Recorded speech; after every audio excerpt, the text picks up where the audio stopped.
देश के 12 राज्यों और केंद्र शासित प्रदेशों में एसआईआर प्रक्रिया जारी है। इन 12 राज्यों में उत्तर प्रदेश भी शामिल है।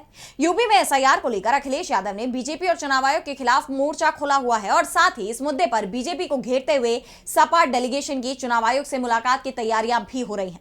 और इस बीच अखिलेश ने तमाम मोर्चों पर बीजेपी की पोल खोलने का काम किया है, जिसके चलते बीजेपी बुरी तरह घिर गई है। तो क्या है ये पूरी खबर, देखिए इस रिपोर्ट में। देश के जिन राज्यों में एसआईआर प्रक्रिया जारी है वहां बवाल मचा हुआ है। इसी कड़ी में उत्तर प्रदेश में इस प्रक्रिया को लेकर विपक्ष, चुनाव आयोग और बीजेपी पर हमलावर है।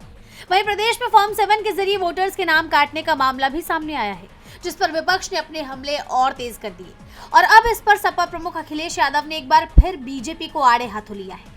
साथ ही अपनी शिकायत चुनाव आयोग के सामने रखने की तैयारी भी कर ली है, जिसकी जानकारी देते हुए अखिलेश यादव ने कहा, चुनाव आयोग से समय मांगा गया है और चुनाव आयोग का समय मिलते ही हमारे डेलीगेशन जाएगा, क्योंकि केवल मुसलमानों का, केवल पिछड़ों का, केवल दलितों का, आदिवासियों का और खासकर जो पढ़ाई लिखाई नहीं समझ सकते, जो हमारे पिछड़े हैं, चाहे वो निषाद हो, कश्यप हो, बाथम हो, राजभर हो, प्रजापति हो, पाल हो, तमाम जातियां जो गरीब हैं, जो पढ़ नहीं सकती, उनका ये तरीका निकाल लेंगे कि फॉर्म 7 से नोटिस दो, क्योंकि फॉर्म 7 में पकड़े जा रहे हैं तो फॉर्म 7 जो गलती कर रहे हैं उसमें कार्रवाई नहीं की जा रही।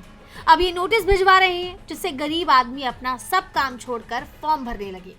इस दौरान अखिलेश यादव ने बीजेपी पर जमकर हमला भी बोला, साथ ही सत्तारूढ़ पार्टी पर लोकतंत्र को खत्म करने का आरोप लगाया।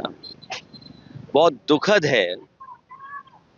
दुखद इसलिए है कि जब लोकतंत्र में ये अधिकार है कि हम किसी पार्टी का, जिसकी सरकार, उसका विरोध कर सकते हैं। ये वो सरकार है जो विरोध स्वीकार कर ही नहीं सकती है, विरोध को न देख सकती है, विरोध को न सुन सकती है और अपना राग गाते रहते हैं, अपनी राग अलापते रहते हैं। इतना झूठी सरकार हमने आपने नहीं देखी होगी। सपा प्रमुख ने बीजेपी पर भ्रष्टाचार करने का आरोप भी लगाया। वहीं जिस तरह अखिलेश यादव एसआईआर को लेकर चौकन्ने नजर आ रहे हैं और थोड़ी सी भी लापरवाही नजर आने पर बीजेपी और चुनाव आयोग के खिलाफ मोर्चा खोल रहे हैं, उसे लेकर कहा जा रहा है कि इस प्रक्रिया में यूपी में बीजेपी और चुनाव आयोग की मुश्किलें बढ़ सकती हैं। वहीं अब देखना होगा कि चुनाव आयोग सपा डेलीगेशन को कब समय देता है और चुनाव आयोग से मुलाकात कर अखिलेश क्या कुछ कहते हैं। डीबी लाइव की रिपोर्ट।